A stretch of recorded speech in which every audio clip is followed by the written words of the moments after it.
வீடுகளில் இரண்டாம் படை வீடான திருச்செந்தூர் கோவிலுக்கு தமிழக வெற்றி கழகத்தின் தலைவர் விஜய் தற்பொழுது வந்திருக்கிறார். இந்த திட்டமிடல் என்பது நேற்று இரவுதான் செய்தியாளர்கள் ஊடகவியாளர்கள் அனைவருக்கும் தெரிய வந்தது.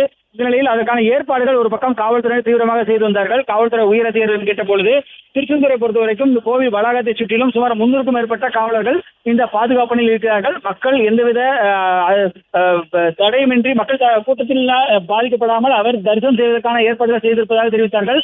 காலை 5:30 மணிக்கு திருச்செந்தூர் கோவில் நடக்கும். 5:30 மணிக்கு விஸ்வரூப தரிசனம் நடைபெறும். இந்த விஸ்வரூப தரிசனம் 20 நிமிடம் நடைபெறக்கூடிய இந்த தரிசனத்தை காண்பதற்காகத்தான் தமிழக வெற்றி கழகத்தின் தலைவர் விஜய் வந்திருக்கிறார். தற்பொழுது திருச்செந்தூர் கடற்கரையில் அவரோடு வந்த நபர்களோடு சேர்ந்து தற்போது திருச்செந்தூர் கடற்கரையில் முதலாக கால்நடைக்கு வந்திருக்கிறார். இதனைத் தொடர்ந்து அவர் திருச்செந்தூர் கோவிலில் சென்று 5:30 மணிக்கு விஸ்வரூப தரிசனத்தை பார்க்கிறார். அதனைத் தொடர்ந்து விஸ்வரூப தரிசனம் 20 நிமிடம் நடக்கும். அந்த 20 நிமிடம் விஸ்வரூப தரிசனம் முடிந்த பிறகு அவர் மீண்டும் சென்னை திரும்புகிறார். தூத்துக்குடி விமான நிலையம் வழியாக சென்னை திரும்புவதாக தகவல் தெரிவிக்கப்பட்டிருக்கிறது. திருச்செந்தூர் கோவில் தவிர மற்ற திட்டங்கள் எதுவும் இல்லை என்றும் சொல்லப்பட்டிருக்கிறது. காவல்துறை தரப்பில் கூறப்பட்டதன் அடிப்படையில் தற்பொழுது அவர் கோவிலுக்கு வந்து தரிசனம் மட்டும் செய்துவிட்டு செல்கிறார். வேறு எந்த நிகழ்ச்சிகளும் அவர் பங்கேற்கவில்லை என்றும் தெரிவித்திருக்கிறார்கள். அதன் அடிப்படையில் பார்க்கும்பொழுது தற்பொழுது திருச்செந்தூர் கோவிலுக்கு வந்திருக்கக்கூடிய விஜய் தனது ஆதரவோடு சேர்ந்து தற்பொழுது திருச்செந்தூர் அந்த கடற்கரையில் தற்பொழுது அவர் கால் நினைத்து அவர் முறைப்படி, அதாவது திருச்செந்தூர் கோவில் வரக்கூடிய பக்தர்கள் அனைவருமே கடற்கரையில் கால் நினைத்து தலையில் நீர் தெளித்து அதன் பின்னர் தான் உள்ளே கோவிலுக்குள் சென்று வணங்குவது வழக்கம். அந்த அடிப்படையில் தற்பொழுது தமிழக வெற்றி கழகத்தின் தலைவர் விஜய் தற்பொழுது கடற்கரையில் கால் நினைத்திருக்கிறார். இதனைத் தொடர்ந்து அவர் தரிசனம் மேற்கொள்ள செல்கிறார்.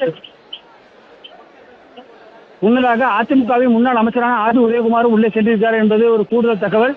இந்த நிலையில் மக்கள் கூட்டம் ஏற்கனவே இரவே இங்கே தரிசனம் செய்வதற்காக வந்தவர்கள், இரண்டாவது மக்களுக்கு விவரம் தெரிந்து வந்த மக்கள் என தற்போது கோவில் வளாகத்தில் மிகப்பெரிய அளவில் கூட்டம் கூடியிருக்கிறது. கோவிலுக்குள் தரிசனம் செய்து செல்லும் அவர் அரை மணி நேரங்கள் வரை உள்ளே தரிசனம் செய்ய இருக்கிறார் என்று சொல்லப்பட்டிருக்கிறது. மூலவர் தரிசனம் செய்கிற முதலில் மூலவரின் விஸ்வரூப தரிசனம், சுப்பிரமணியரின் முருகப்பெருமான விஸ்வரூப தரிசனத்தை தரிசனம் செய்கிறார். அதனைத் தொடர்ந்து சண்முக அருகில் இருக்கக்கூடிய சண்முகரை தரிசனம் செய்கிறார். முருகன் சண்முகராக ஆட்சியக்கூடிய சண்முகரை தரிசனம் செய்கிறார். அதனைத் தொடர்ந்து அடுத்ததாக பஞ்சலிங்க தரிசனம் இருக்கு கோவில் வளாகத்தில். அந்த பஞ்சலிங்க தரிசனத்தையும் தரிசனம் செய்கிறார். அதனை அடுத்துதான் அவர் கோவில் தரிசனம் முடித்து வெளியே வருகிறார் என்று தகவல் தெரிவிக்கப்பட்டிருக்கிறது. அந்த அடிப்படையில் உள்ளே அனைத்து வகை தரிசனம் செய்து வருகிறார்.